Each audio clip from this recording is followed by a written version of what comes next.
नमस्कार, मैं दिलसीरत कौर आप सबका इस शो पर स्वागत करती हूँ। चलिए खबरों का सिलसिला शुरू करते हैं। प्यार के चक्कर में इतनी पागल थी कि वो राजा भैया को ही खुद ने ही मारा उसने। पर हमने ये नहीं सोचा था कि वो मतलब खुशी तो केवल दिखाएगी और उस खुशी के पीछे वो ऐसी साजिश रच रही है। अरेंज मैरिज थी। हाँ, दोनों एक दूसरे को पसंद थे, इसीलिए हम लोगों ने शादी की थी। मम्मी को शायद उसके अफेयर के बारे में पता था और उसकी मम्मी से उसने ये भी कहा था कि मैं शादी तो कर लूँगी पर बाद में जो अंजाम होगा वो आप लोग भुगतना। हाँ, प्रेम प्रसंग था। कम से कम 3 सालों से मतलब उसका कुछ चल रहा था। कंटिन्यू चैटिंग करती थी, फ़ोन पे बातें भी करती थी। जिससे ये सोनम का जो केस हुआ है, सोनम और हमारे जो राजा भैया है, अब तो मतलब समाज में भी रिश्ता करने से लोग डरेंगे। अभी इस वक्त हम राजा रघुवंशी जी के घर पे हैं और उनकी भाभी जी हैं। क्या नाम है आपका? वर्षा रघुवंशी। वर्षा रघुवंशी। शादी कितने तारीख को हुआ था? शादी 11 मई को हुई थी। 11 मई को हुई थी। और लड़की कब आई थी आपके घर?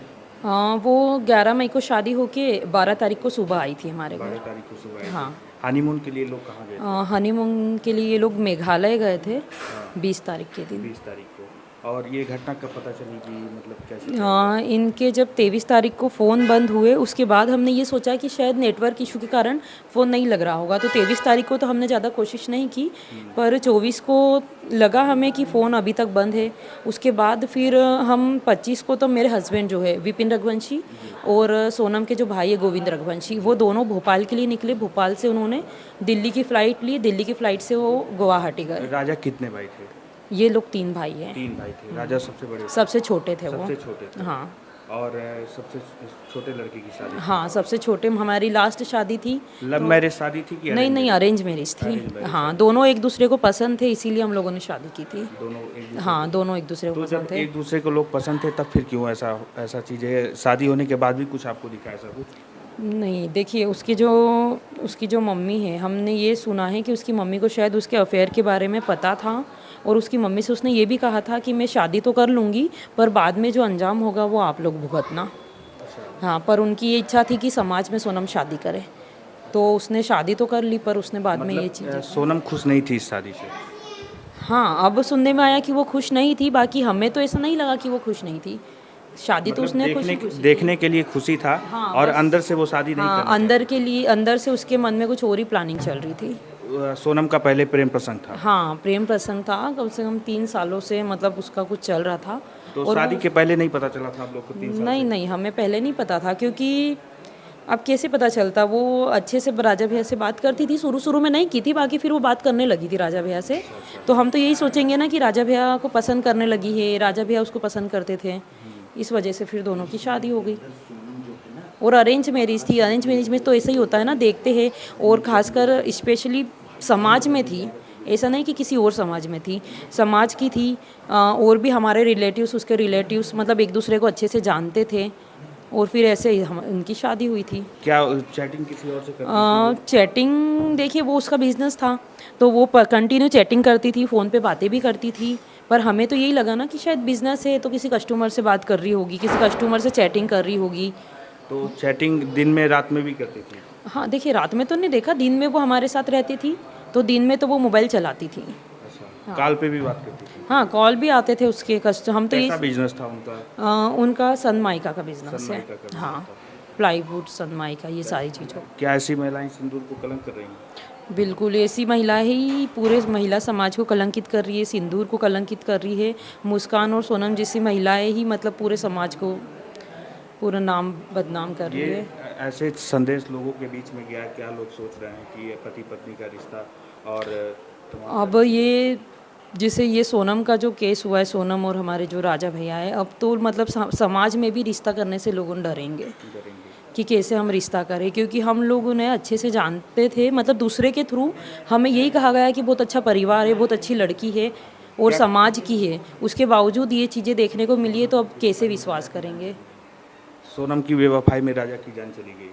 बिल्कुल, मतलब उसने दूसरे के प्यार के चक्कर में इतनी पागल थी कि वो राजा भैया को ही खुद ने ही मारा। उसने 3 लड़कों के साथ मिलके खुद ने ही मार डाला। सोनम को कोई दिक्कत था इस घर में, कोई परेशानी, लोग कोई प्रताड़ना? देखिए हम भी तो बहू है, हम भी तो रह रहे हैं यहाँ पर और बहुत अच्छा परिवार है हमारा। तो सोनम का और आपका क्या रिश्ता है? वो मेरी देवरानी है, मैं उसकी जेठानी थी।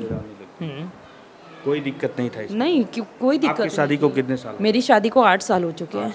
हाँ, और बहुत अच्छे हैं, हमारे राजा भैया भी बहुत अच्छे हैं, हमारे जो जेठ मतलब हमारा परिवार बहुत अच्छा है। किसी चीज़ की दिक्कत नहीं? नहीं कोई दिक्कत नहीं है, हम भी तो बहुए हैं, हम भी तो रह रही है। और वो तो 4 ही दिन रह के गई है, 4 दिन में? केवल 4 दिन रह के गई, उसे रहना ही नहीं था ना, उसे किसी और से शादी करनी थी। हनीमून का टिकट कौन? हनीमून का टिकट सोनम ने ही 18 तारीख के दिन सुबह बुक किया था और 19 तारीख के दिन दोनों शॉपिंग पे गए, उसके बाद फिर दोनों हनीमून के लिए निकल गए थे 20 तारीख को। घर वाले क्या चाहते थे, हनीमून पे कहाँ पे जाएं? नहीं देखिए, घर वालों ने भी मना नहीं किया क्योंकि सभी जाते हैं हनीमून पे, तो अब उन्हें घर वालों को भी क्या पता कि वो कुछ ऐसा करने वाले ऐसा राजा का मन नहीं था कि वहाँ पे जाए? हाँ, राजा भैया ने वो एरिया नहीं देखा था, उन्होंने ये कश्मीर और ये चीज़ें वो घूमे हैं, तो उनका इधर का मन था थोड़ा। बाकी वो पहलगाम हमला जो हुआ था उसके कारण फिर इधर भी नहीं गए वो। फिर सोनम ने कहा कि माँ कामाख्या देवी के दर्शन करने चलते हैं। लास्ट टाइम राजा से क्या बात हुई थी आपकी? लास्ट टाइम में मम्मी की बात हुई थी, हमारे मम्मी और राजा भैया की बात हुई थी, यही हुई थी। वो डबल डेकर से ऊपर चढ़ रहे थे, उन्होंने यही कहा था, वो केले खा रहे थे, उन्होंने यही कहा था मम्मी डबल डेकर मतलब हम लोग ऊपर जा रहे हैं और बहुत थक गए हैं और देखने लायक चीज़ें हैं यहाँ पर, और अब मैं देखता हूँ क्या है और देखने लायक चीज़ें, नहीं तो फिर यहाँ से निकल जाऊँगा। आपकी कुछ बात हुई थी? नहीं, मेरी राजा भैया से कोई बात लास्ट टाइम कब बात हुई थी आपसे? मेरी तो घर पे ही हुई थी। हाँ, नॉर्मली जो बात होती है घर। उनको ऐसा कुछ डर नहीं लग रहा था कि मेरी पत्नी मेरा ही जान ले लेगी? नहीं नहीं, देखिए ऐसा हल्का सा भी यदि कुछ डाउट होता तो वो किसी को बताए या नहीं बताए, उनके 2 भाइयों को ज़रूर बताते हैं। बाकी ऐसा कुछ नहीं था, वो घर से रैपिडो करके चले गए क्योंकि सुबह का टाइम था, 2 ही भाई उठे नहीं थे, तो वो उन्होंने रैपिडो करी और वो चले गए थे। उनको डर नहीं था कि मतलब हमारी? नहीं, ऐसा कोई डर नहीं था, वो पत्नी के साथ तो देखो जाते ही है ना हनीमून बनाने, तो फिर उनको डर कैसा। अब ये नहीं पता था ना कि वो उसके माइंड में क्या चल रहा है, अब उसके माइंड में तो कुछ और ही चीज़ें चल रही थी, उसकी तो सारी प्लानिंग थी। उसने जिसने 3 लड़कों ने मारा है उनको पहले ही भेज दिया था ट्रेन से। शादी का राजा भैया का वीडियो बहुत वायरल है कि बहुत खुश दिख रहे थे। हाँ बिल्कुल, बहुत खुशियाँ थी। हाँ खुश थे क्योंकि हमारे यहाँ आखिरी शादी थी राजा भैया की, तो हम लोग भी बहुत खुश थे, वो भी बहुत खुश थे, सभी बहुत खुश थे और पूरा परिवार ही बहुत खुश था हमारा। पर हमने ये नहीं सोचा था कि वो मतलब खुशी तो केवल दिखाएगी और उस खुशी के पीछे वो ऐसी साजिश रच रही है। आखिरी शादी थी? आखिरी शादी थी, सबसे छोटे थे वो सबसे छोटे तीनों भाइयों में और बहुत लाड़के थे। किस तरह क्या सजा चाहती हैं, क्या मांगती हैं? मैं यही चाहूँगी कि उन्हें फांसी की सज़ा हो, उनसे सोनम से रिलेटेड जितने भी लोग हैं जिसने उसका साथ दिया है सोनम का, सबको एक साथ फांसी की सज़ा हो, ताकि कोई भी लड़की ऐसा करने से 10 बार सोचे, घबराए और डरे। मैं यही चाहूँगी कि उन्हें फांसी की सज़ा हो। दोस्तों आज के लिए बस इतना ही। ऐसी और खबरें जानने के लिए देखते रहिए द भोपाल न्यूज़। धन्यवाद।